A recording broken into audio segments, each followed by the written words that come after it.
What's up? I'm Patrick and welcome to ISW Reacts. Today I'm reacting to the Gear Masters episode with Paulina of The Warning.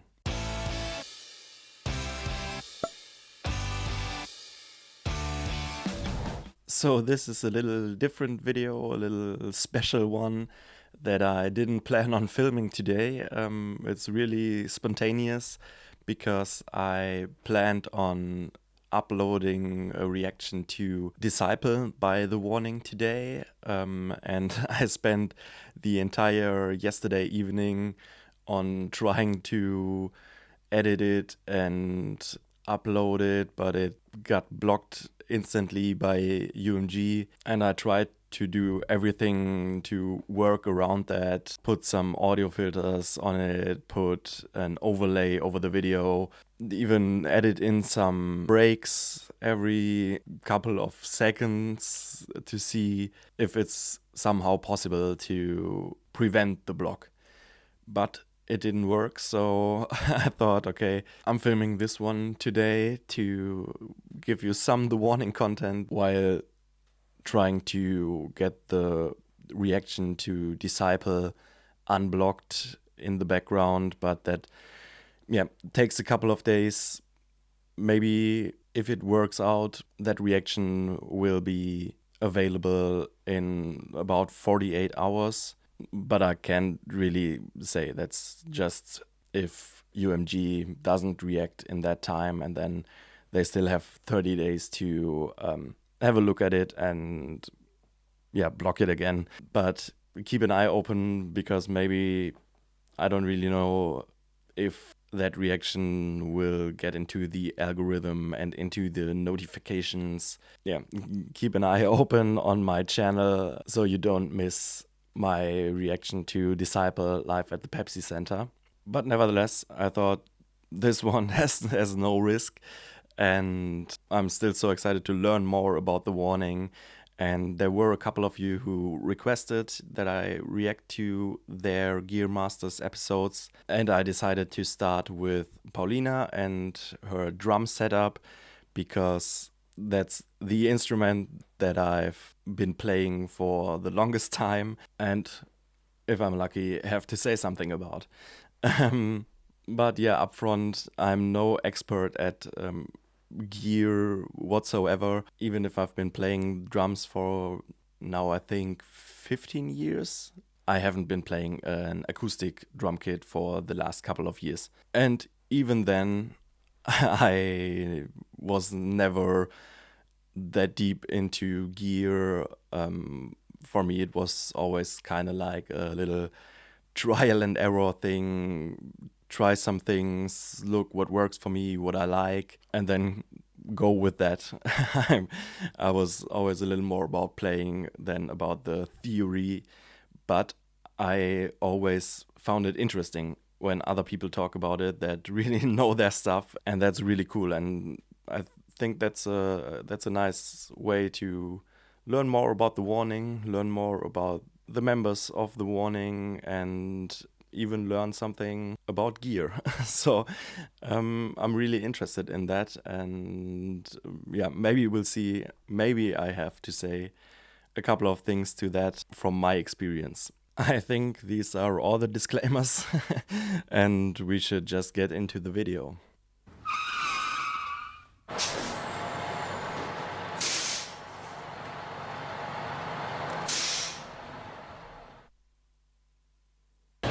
I'm Paulina. I am the drummer from The Warning, and right now we're in the North American leg of our Error World Tour. It's the second leg we're doing here in the US, and we're very excited. We just released a new song that is called More, and this is like one of the first times that we've been playing it throughout this tour, so it's been really cool. I've actually had to modify my kit to play that new song, so I'm gonna walk you through it.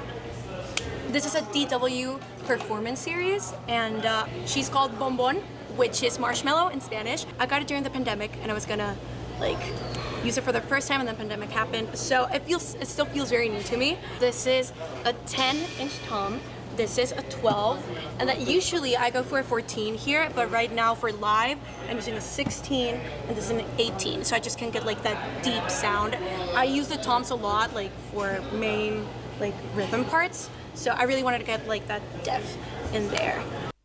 First of all, the kid looks amazing. I like the Marshmallow nickname because of the look of the drums. As she said, she uses this really big floor toms for this deep sound. And as I've seen some live performances by her, I get what she means when she creates this thunderous sound with that in her drum fills. But especially I've seen her using it for these build-up sections in the live performances I've watched, when she goes for the build-up, and these bigger floor toms obviously give that parts more depth. And it's interesting that she goes for a different setup live than in the studio, if I understood that correctly.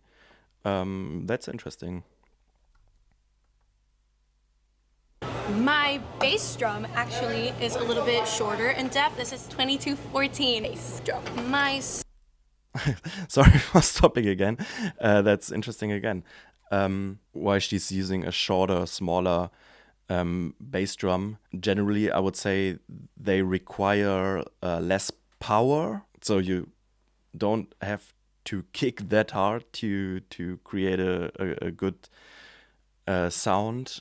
And they are a little punchier and sharper. And for them, I can imagine it's great because it has advantages for faster playing and really precise rhythms because of this little punchier sound and a little more direct.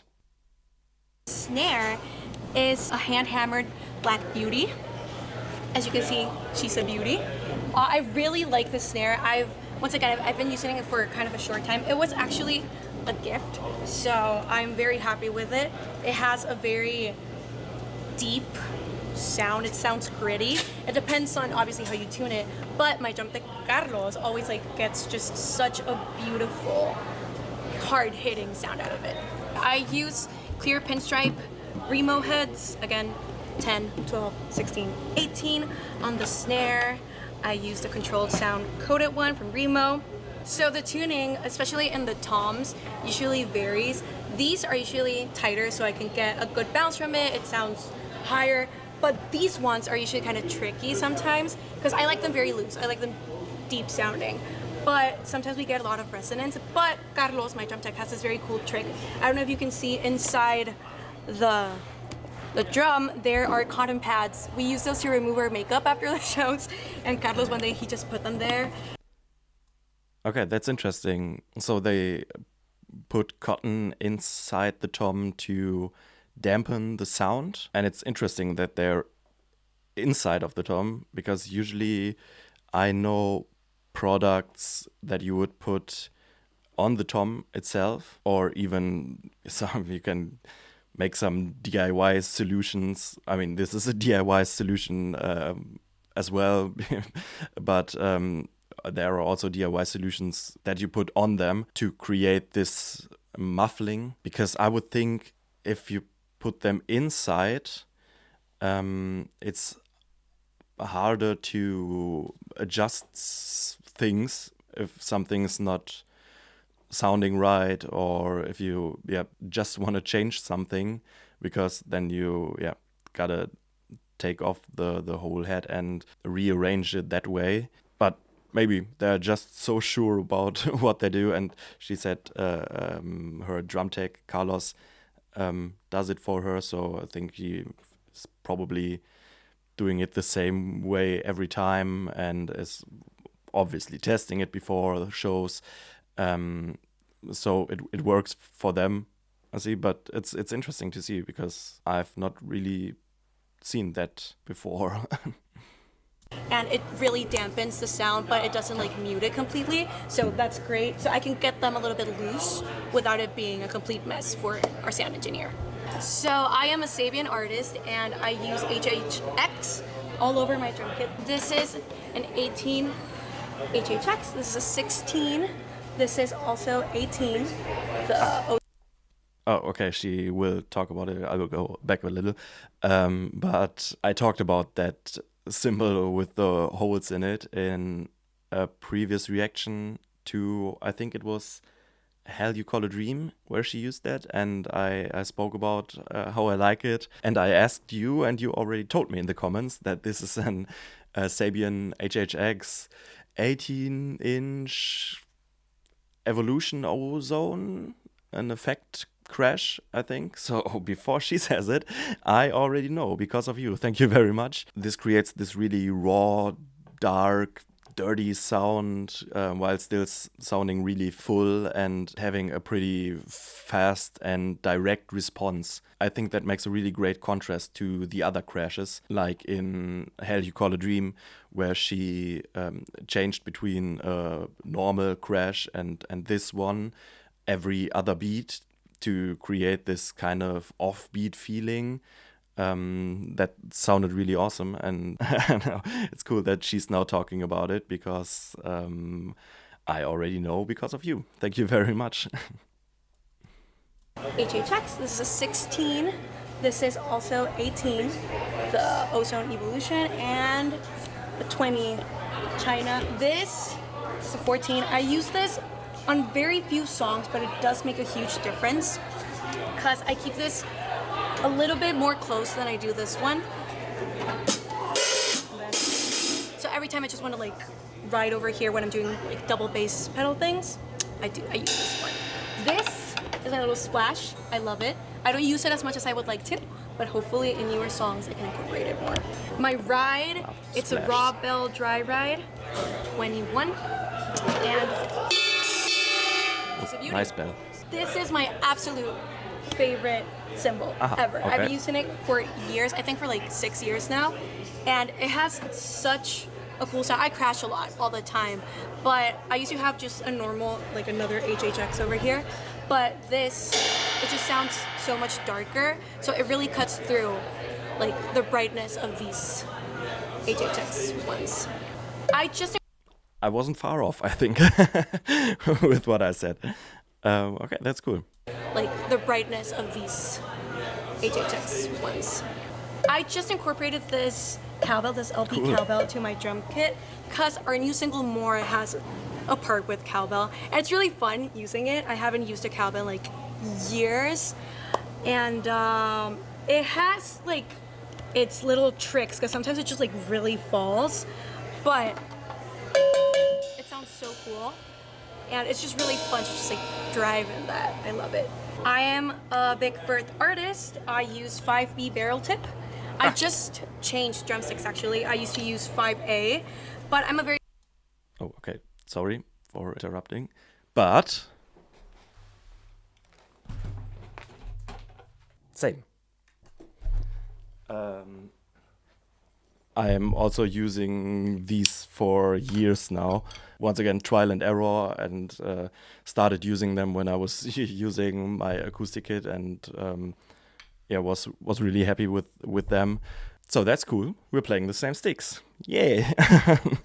Okay, she will now talk about that she changed from 5A to 5B, I think she said. But up front, the difference between 5A and 5B is the diameter of the sticks, while 5A is a little lighter and therefore provides a little more balance and speed. 5B is usually a better pick for playing these more hard-hitting and loud playing styles. But she will probably say that now. I just changed drumsticks actually. I used to use 5A, but I'm a very hard hitter, and I wanted to stop. Like, it just felt really light in my hands, so I got this heavier set, and I've been using it this whole year, and it has made such a good difference. I don't have to use as like much strength to get like a very hard, deep sound out of them. This DW rack that I have, it's actually been like very modified by my dad. My dad like loves hardware, and it used to be like a little bit too large for me, so he like grabbed like a saw and just started cutting everything to my size, and everything is just like so meticulously measured and marked. So like every time that we're touring, like my drum tech and everyone in production can just set everything up really quickly. So it's very efficient. Every time we open for a band or something, we can get everything done in a very short amount of time, so we're not bothering anybody, and it's great. And it's also very comforting to arrive to each show knowing that the measurement of everything is gonna be exactly the same each show. So you don't get like wonky drum sets sometimes. It's all measured precisely. Okay, yeah, that's the first thing I find really cute is that her dad made this for her, because you already told me in the comments that their dad is kind of the reason why they're doing what they're doing now. I think you told me that he was selling some stuff, some things of his own to buy instruments for the sisters, and he was just overall really supportive in their career. And yeah, from the start, like I've seen the Enter Sandman cover when they were really young, and I think you told me that their dad kind of made all this possible. So that's really cool to see that he's still a part of it, and still an important part, because it's obviously really important to have the drum kit optimized for her height. First, of course, for ergonomic reasons. Second, so she can deliver the full punchy sound comfortably. And third, just what she said, to have it the same way every time. Yeah, it's really good, because it's a lot of muscle memory going on playing drums, and if everything is exactly the same every time, it's a big advantage, of course. So yeah, that's a really important and big part, and it's yeah, kind of cute that her dad still makes these important things for her, or for them. Wonky drum set sometimes. It's all measured precisely. The pedal that I'm using is a Machine DW pedal. I used to use a direct drive from DW, but after they released the chain one, I prefer this one so much more. And it takes a while getting used to it, but once you get the hang of it, it's so easy to control. And again, I'm a very hard hitter, so it just comes back to me in such a easy way for me to like not hurt myself while I'm playing, and I just really love it. I've been using it for a while. In my hi-hat, I'm using 9000 DW. I'm a DW girl. And for my MIDI pedals, I'm using some Roland MIDI pedals. Okay. They're very heavy, which is great. So basically, I launch all of our like stems and click through Ableton. And I used to have to do it with like manually, but it kind of looked really like clunky. Like after every single song, I would have to go and like enter. So with these MIDI pedals, I can launch the whole show without anybody noticing. And I used to have like, I've been through so many MIDI pedals and MIDI pads, but these are so great because they're really heavy. So like, they're not gonna be set off by like the slightest movement.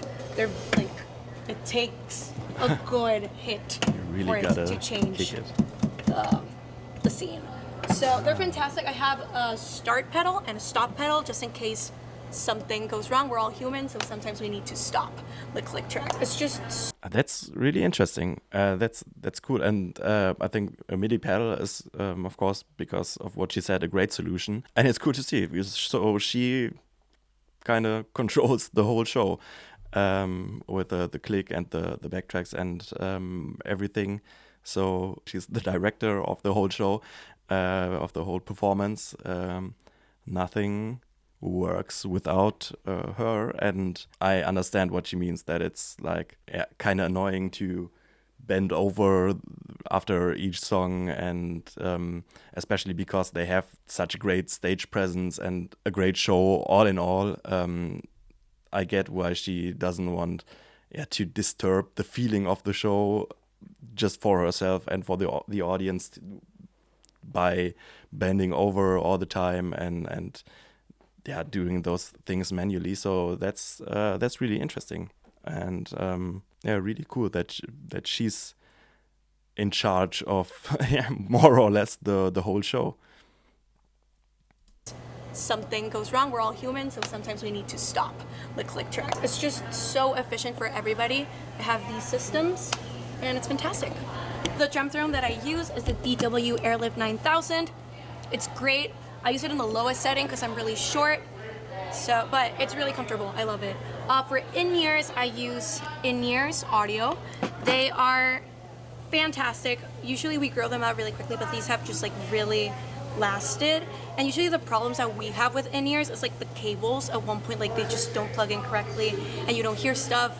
But these ones have lasted wonderfully. What I hear the most in my mix is the bass, because me and my sister are just like really connected when we're playing. So having that, like those bass ends, just like really makes a big difference. For my kick block, I think, I think you told me that the bassist, I'm so sorry with names. I think Alejandra is the bassist. You told me that she has like perfect pitch and perfect timing and things. So that she's maybe the best musician in that sense by the three of them. Like, don't misunderstand me here by saying the others are bad musicians or something. But I mean, I think you told me that she has the perfect pitch and this like perfect feeling for timing and tempo, which obviously the drummer has to have and she has as well. But that's interesting to see then that she more or less just hears the bass and that they connect with each other. They have this chemistry between each other, and that's the part that's so important for her. But I get it. I mean, the bass and the drums work together so tightly, and especially in the music I've heard by them so far. So it totally makes sense to me. bass end just like really makes a big difference. For my kick block, I have a kick block because I hit it very hard, and usually it just goes so far. Sometimes, like when we didn't have a kick block, sometimes Carlos, my drum tech, would just have to be like there in front of the drum, just like for it to not move. So that is a lifesaver, and I love it. So that was. I always had that problem with my acoustic kit as well. I also probably kicked too hard, and the bass drum was always kind of escaping from my kicks and going away to not get hit anymore. I just used the spikes in the stands of the bass drum and a carpet or a rug to prevent it from moving, which didn't work that well all the time, to be honest. So I get why this is what she calls a lifesaver, and maybe there's this would have been a good idea for me as well. Just like for it to not move. So that is a lifesaver, and I love it. So that was my gear run through. Once again, we are The Warning. Our webpage is called thewarningband.com. We are The Warning Band on all social media, so go check us out. Thank you for watching. Cool. It's so bright. Better. That was really interesting. I really enjoyed to see like a little bit of behind the scenes, getting to know the members, or the member Paulina in this case, of The Warning, of which I heard a couple of songs now and enjoyed everything. So I always find it really interesting to get to know the people behind it, and hear her talking about her passion and the stuff she obviously knows a lot about, a lot more than I do, because like I said, I'm no expert at this at all. I might have even said some things that are straight up wrong because I don't remember correctly or something. Let me know if I spread misinformation here. But I found it really interesting. I found it really, really cool. I think I've learned more about gear, about why she has her kit like she has, a little fun backstories, generally a little more about the person, hear her talking like for the first time. So yeah, I really enjoyed it. Let me know in the comments if I should react to the other Gear Masters episodes by the warning as well, even if I have maybe even less expertise in the other ones than in this one. But yeah, let me know. Also, let me know in the comments what other songs I should react to, maybe some other artists. Of course, I would try to continue reacting to the warning and somehow work around it to get my reactions uploaded, because I loved everything I heard so much that I don't really want to stop reacting to them, because all the songs are so great and I want to hear them, and I'm having a lot of fun discovering them together with you. So I don't really want to stop that and just sit in my room alone and listen to the whole discography now. But also let me know if there's any other behind the scenes content that you would like me to react to. And of course, tell me if you've enjoyed a video like this. Like, it was something a little different, a little special today, more or less born out of despair spontaneously. But still, I had so much fun. So let me know what you think about this kind of content. Let me know what you think about these kinds of reactions. Also, if you've enjoyed it, please leave a like and subscribe. And thank you very much for joining me today and watching this. And see you next time. Bye bye.